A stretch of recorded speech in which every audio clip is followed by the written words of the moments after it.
Cars are the biggest investments some people ever make. They're assets that can last a long time if maintained and protected. PPF, or paint protection film, can really help. This car is coming up on 5 years old and 40,000 miles. It's my daily driver, and as much as I try to take care of it, there has been some wear and tear. I'm producing a 3-part series. This video is a deep dive on paint protection film. Part 2 is all about ceramic coating and all of its mysteries. The third piece involves window tint and UV protection, plus an exterior windshield armor film. Should I have done this a year and a half ago? Yeah, absolutely. My Taycan 4S originally MSRP'd for $163 grand. Better late than never. Here's what's going on with my particular car. It's a 2021, so it's about 5 years old. It came off lease after around 3 years. I've owned it for some 18 months. As far as I know, it's never been a garage queen, especially in my possession.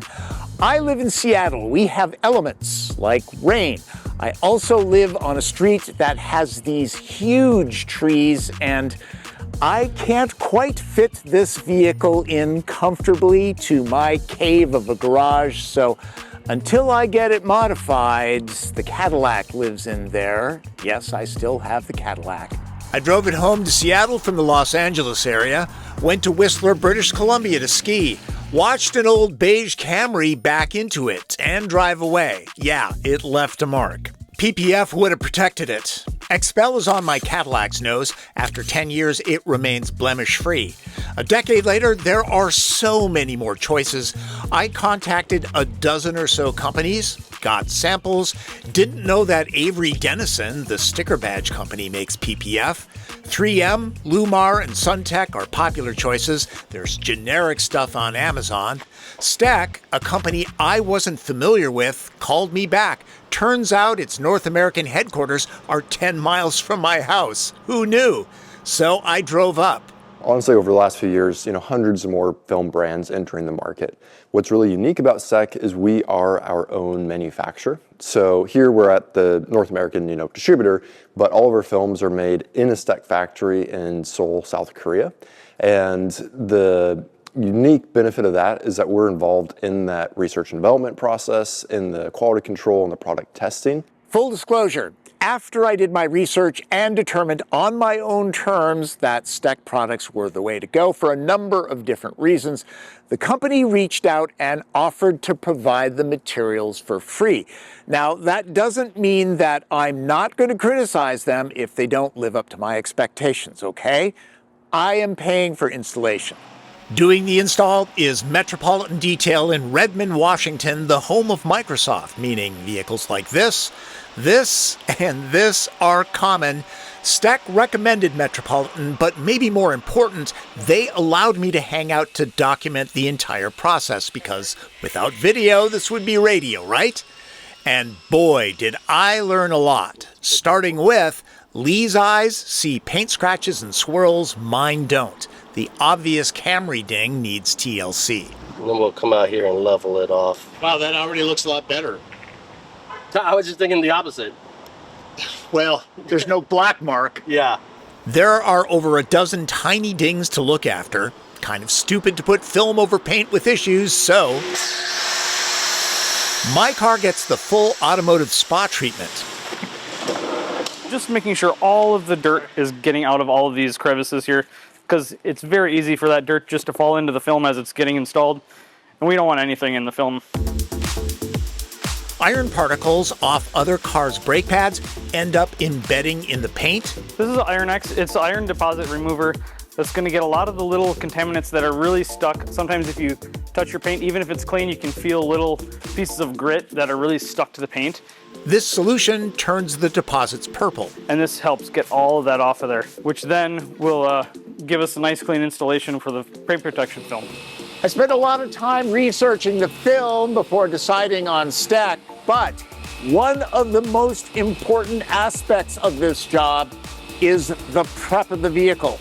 It is the most important, and I think any film manufacturer that's been in the industry for long enough knows that that's just the fact. Like the film, yeah, it makes a difference, but at the end of the day, the installer you choose is gonna be the most impactful thing for your experience. PPF isn't for all cars. I think that vehicles where the paint is compromised, where it wasn't properly painted, if it's a respray or something like that, I don't think that that's a good idea for PPF, because installing the PPF and pulling it back off can lift the paint off of the car. Ultimately, the Carrera White Metallic needs more TLC than I imagined. Paint correction. We're gonna do a little bit of heavy cut to get these deeper defects out of this area. Which I can't see. We're gonna go after those. Paint correction removes imperfections, swirls, scratches, oxidation, even light stains. Again, it's stuff you don't want locked under the PPF. Remember my big trees? Yeah, I just went after a tree sap. I used a little bit of isopropyl alcohol, got rid of it nice, and the rest of the panel is sparkly. Prep of the prep, and then more prep. This takes time. The condition of my paint requires a full day of work. And so even though it's the OEM touch-up, you can still see it's not a perfect match. Right. Right? And so for that, what we're going to come down to is just getting a white that looks close to this so it blends in better. So even though it's the OEM, it's not necessarily the best match. I watched Lee try 5 different shades of Carrera White on the Camry ding before settling on a close match. Detailing, it's a black art. To work on my car properly, Metropolitan needs it for 4, maybe 5 days. Fortunately, it offers courtesy cars because this is in Redmond, Washington. My house is across the water, some 12 miles away in Seattle. My wife is out of town, and I need to go back and forth to document the process. That would rack up quite an Uber charge. Day 2, it's film time.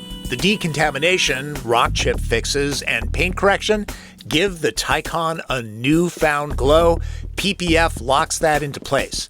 I'm using Stek Dyno on the entire front of my car, plus the side view mirrors. The clear stuff. Stek has film that uses real paint. This isn't vinyl. We're going to measure this on bare metal. You'll see that it's giving us 0 mils thick right there. But if we flip it over and measure it, we'll get a reading of 10.85 mils thick to the metal. So it's real paint. Yeah, it's reading the automotive paint that's in this film. I could have changed the color, like this Nissan Z or this NB Mazda Miata that just got the paint film applied. And film is a great way to personalize a vehicle. There are all sorts of patterns to choose from. I just want the original factory look. The main thing you're going to be noticing is like the gloss or the finish. And then the other properties that are going to benefit like you and your experience with the car is going to be that top coat, and that provides like a hydrophobic layer. So it beads up water, and that water takes a lot of the dirt and contaminants off that surface. So it's a lot easier to clean. Ultimately, it just means that cleaning process is quicker. My favorite is the self-healing. So if you have like a light micro scratch, there's this thin top coat layer that actually self-levels when there's like heat from sunshine or hot water applied to it. If you're thinking about partial PPF, Lee says that Metropolitan doesn't do it anymore. You've seen it. It's that line that goes down the middle of the hood. For starters, it doesn't look that great. Over time, it etches a line in the hood, and this part is not protected, and eventually it will get rock chips. Dyno Series has a 10-year warranty, and that's kind of the industry standard right now, is you can expect to get 10 years of coverage on that film, still looking pretty good. At the end of that 10 years, what you're gonna start noticing is just more of that wear and tear. That top coat slowly gets worn down over time. Scratches might not heal out as well. The hydrophobics, that water beating property, is not gonna be as strong. If it does become chipped or scratched, the material is self-healing if left in the sun. And if it's damaged beyond that point and needs to be replaced, well, that's better than repainting the car. Porsches come from the factory with PPF here. This is essentially what paint protection film or low quality paint protection film can look like over time, or even right out the gate, which is this yellow film, which they put there to help protect it. But what we're going to do is we're going to remove this, put a new one on there, and it's going to look clear and you won't be able to see it on there. Before the film application, the badges are removed. Colby makes sure the surface is clean room clean. Small particles have the potential to create bubbles, and they just don't look good. Especially on a white vehicle, the dirt maintenance is your #1 thing. Sometimes you can get away on a darker color or a silver that hides stuff that you might not necessarily see. Whereas white, you think you got everything, you come back in the morning, you realize you got a big black spot in the middle of your bumper and you gotta rip it off and try again. If you've ever put a screen protector on your phone, you know what I'm talking about. And this is bigger. Yeah, it's different, but you catch my drift. What they do to install it is a mixture of typically soap and water and then alcohol and water. They'll spray the back of the film, the adhesive side, as well as the panel on the vehicle, and then they can position the film perfectly as they want it and start squeegeeing out that moisture. As they squeegee, that pressure is activating the adhesive and it's locking it down in place. And then as they go around the edges, they'll use that water and alcohol to kind of clean out that soap so it sticks a little bit harder. Then they'll wrap that edge or trim it back if they need to and then wrap the edge. Some sections are covered by just laying a big sheet across any given panel. In other cases, it's smart to use patterns and positioning pieces using a computer program. This material is expensive. It optimizes the layout, and pieces like side mirrors and charge port covers have complex shapes. Better to let the machine do some of the detail work. It all depends, and it seems like every installation is different, because every car is different. There are pre-cut patterns that you can use. You might sacrifice some coverage if you just go with that and don't adjust anything. We like to extend certain spaces and parts of the bumper, or any other panel for that matter, so that we can get as much coverage as possible for our customers. It's important to choose quality material, but just as critical, maybe more so, hiring someone that knows what they're doing. Making sure everything is still moving is the name of the game until you're ready to start evacuating water from your film. Of particular importance to me, protection for the lights. These are adaptive matrix LEDs and outrageously expensive to replace because, well, Porsche. This is mesmerizing to watch. My car has a lot of curves and undulations. The film has some stretch to it, but part of the craftsmanship is knowing when to lay in panels instead of stressing the material. And if cutting in a section, making the seam look, well, seamless. Film is very expensive, and it's important to know what you're doing. The effort to do my car's front takes a full day. As a photographer, I find it super visual, like ASMR for the eyes. And since I overshot the process, here's a montage.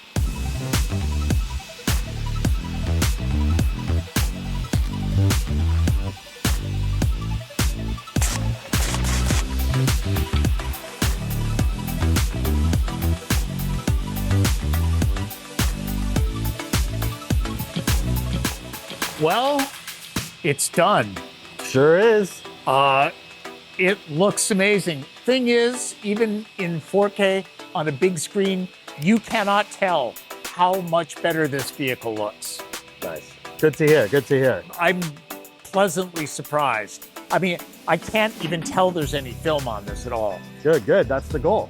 Yeah. Our goal is to get it looking better than when it came off the lot. It does look better than when I picked it up. There you go. Seriously, all those little chips that were in front that I never really noticed that you noticed because you're a pro are all gone. Now I've got much more of a discerning eye. I'll assume that because I was hanging out and watching the process, my car did get some extra TLC. Maybe, but hanging out day after day and observing at a distance how other cars were treated, how much time was spent, and how the Metropolitan crew consulted with each other to solve issues was impressive. Now, normally you drop a car off, in a day or two it comes back shiny and new. I watched how the sausage is made. I watched this Frontier come in filthy. It left looking nearly new. A great education. So I learned a couple things about protective film. One, it's much more involved to install than I would have ever imagined, and that prep is incredibly important. I mean, prep, and then even more prep. Second, when a pro looks at your car, they see things that you don't see. I mean, I thought this vehicle was in pretty good shape. I was wrong, I guess. Anyways, next up, is ceramic coating and why you would want to put it over protective film. That's the next video. Until then, check out my car reviews, follow me on social media, and if you have a question, leave it in the comments. I'm good about getting back to people. For Driven, I'm Tom Volk.